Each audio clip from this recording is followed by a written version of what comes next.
Drew, what did you do to stay in rhythm once you got back in rhythm this last game? Yeah. What did you do to stay in rhythm now? Well, spent last week here, continuing to work out, continuing to rehab, just trying to get healthier and healthier. Spend time throwing with some of the guys that were on the mend as well. So, hopefully we'll have everybody back this week, and just continue to build on what we've done up to this point. I know every team handles the bye differently. How much do you think, I guess maybe in the last 10 years you all have gotten away from football. How much do you think that helps people kind of just maybe forced to take a break even if you don't want to? No, listen, I think it's appropriate. You have to have a level of maturity in order to do it that way, and I think that's what we have with this team. And, I think the results have been good. I think guys understand that with that comes responsibility, not to get too far away, you know what I'm saying? And yet, just an opportunity to recharge the battery, to get your body healthy, and to come back, full strength, ready to go, refocused, because, our best football needs to be ahead of us here. As you get later in the season, do you pay more attention to what other teams around you are doing? No, not really, because we don't control what they do, right? We only control what we do. And I think if we maintain that mindset, then that will serve us well. How beneficial is it to have a team that's seasoned enough to understand this down stretch, this back stretch, especially the spate of division games you get ready to play? Yeah, you said it. Divisional games are the most important games. They're really worth two when it comes down to it, and they're always battles. Regardless of record, regardless of standing, we know what these games mean. We know how physical these games are. We know how tough they are. And so we need to bring our best football, especially this week. How did you prepare yourself to make sure there wasn't any drop off after a 5-week absence? Well, even though I couldn't throw a football, I could train to throw a football, and that may not make sense, but I think that's something that I have people, mentors that I've worked with throughout my career that during the off season have helped me kind of generate that routine and that discipline to still be in the moment, to still train yourself to throw a football, to still train yourself to play quarterback, even though maybe you can't be in there actually taking the reps or actually throwing a football yet. So doing that, and then obviously it was great to be able to come back the week before the bye and get a game under my belt. I felt like I was shaking off a little bit of rust, during the course of that game, honestly.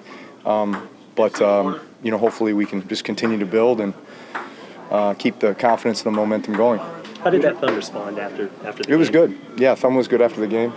There was no negative effects. It got banged around a little bit, which was good as far as, I think, just mentally, psychologically, just knowing that it can withstand what it needs to withstand. Drew, how important is it for you to sort of establish down the stretch that you can get a lot more guys involved in the passing game than the load that Michael Thomas has taken on so far? Yeah, listen,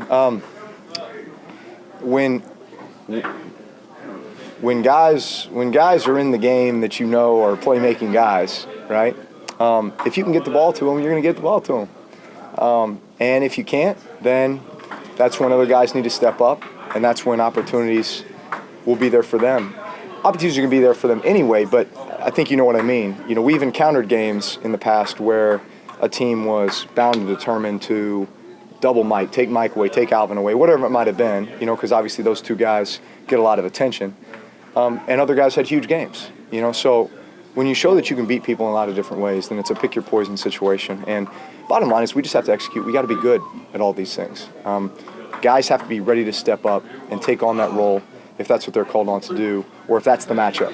And a lot of times you don't know what it's going to be until you get to game time and it unfolds. But our guys need to be ready. From the outside, it seemed like down the stretch last year, December and in the playoffs, you had trouble kind of consistently finding, consistent, reliable production outside of Thomas and Kamara probably in the receiving game. Is that something that you want to? Yeah, listen, I think we learned a lot from that. Bottom line is we have to be able to win with everyone. We can't just win with Mike, can't just win with Alvin, which are two of the guys that get a lot of attention. We got plenty of other guys that can beat you, and we just have to be able to prove that week in and week out. Are you surprised that it seems like on at least some plays the teams are still playing off of Thomas? And you know, based on 73 catches, you think teams might have a little different. Yeah, but again, when you do that, you give up something else, right? It's not like you can double Mike and play honest everywhere else. You know what I'm saying? I mean, you give something up whenever you put additional attention on any one player or two players. So it's my job, our job, right, as an offense, to be able to make them pay in those other areas when they do that. Drew, you guys were so good at getting out to this quick starts offensively last year, scoring out a lot of those first drives. It hasn't really been the case this year. Is that kind of a focal point for you guys? Yeah, absolutely. I think we can do a better job of starting faster, getting early points, getting early momentum. Yeah, I do feel like, you know, if you just evaluated the first half of the season, you'd say, you know, it was slower than normal starts, and, you know, maybe then we picked it up, you know, and scored a bunch in the latter half of the game. But it's nice when you can have that consistently throughout a full game. When you look at the Falcons on film, I know that every team is at different stages and doing different things, but are you, given the talent they have, are you a little bit surprised at their record right now? Yeah, I am. I think they're a much better team than 1-7. Absolutely. They've got some very good players. They have some very explosive players. You know, they're not too far from where they were a couple years ago when they were, you know, going to the Super Bowl or going to the playoffs. So they're extremely dangerous. You know, we know what they're capable of, and we also know. Listen, it's a divisional game. You know, there's a rivalry there because they're in the division and because they're a team that we have a lot of respect for, and we know what they can do. What exactly is the status of your thumb now, as far as playing for tape or whatever? Yeah. Are you going to prepare? No. I mean, I'm still wearing the splint and just feel comfortable doing it, and so I don't know how long that'll be, but we'll see. But it feels fine. Does an NFL rivalry compare to a college rivalry, like the old Oak and Bucket or something like that? Is this game something like that, or? Well, I mean, listen, you know, the Big Ten has 14 teams now, right? But you know, it's not like, you know, you say every Big Ten game is a rivalry, you know. But you know, we're playing Indiana for the old Oak and Bucket. We're playing, you know, Notre Dame for the. We play them for the Shillelagh. We play Illinois for the Cannon. You know, we've got all these. You got the Paul Bunyan Axe. What is that? Minnesota, Wisconsin. You got, you know, all kinds of different of these little, you know, rivalry kind of trophy type games. I mean, listen, this is just, you know, NFC South battle. You know, two teams that year in and year out expect to be, you know, playing for something in the end. 7-1's obviously where you want to be. Is there anything you still want to improve though? Yeah. I mean, listen, overall efficiency. I mean, you asked the question about can we start better? Yes, we can start better. All right, that's an area of improvement. We can continue to get better at third down, sustaining drives, which is going to result in more points, which is going to be better, you know, red zone efficiency, and just, you know, all those little things that at the end of the year, when you look at the playoff teams, when you look at the teams that are playing for something, man, they're up at the top in all these categories. We need to continue to strive to do that.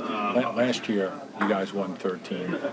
That's the franchise record for victories in a season. Is there any thought about, hey, we'd like to surpass that? Listen, if we could just multiply times 2 right now and say 14-2, I would take it. I'd take it. But we got a lot of football left, you know? And I'm excited to play these games because I want to see how good this team can be. I don't think we've reached our potential yet. All right, guys, thanks. Thanks.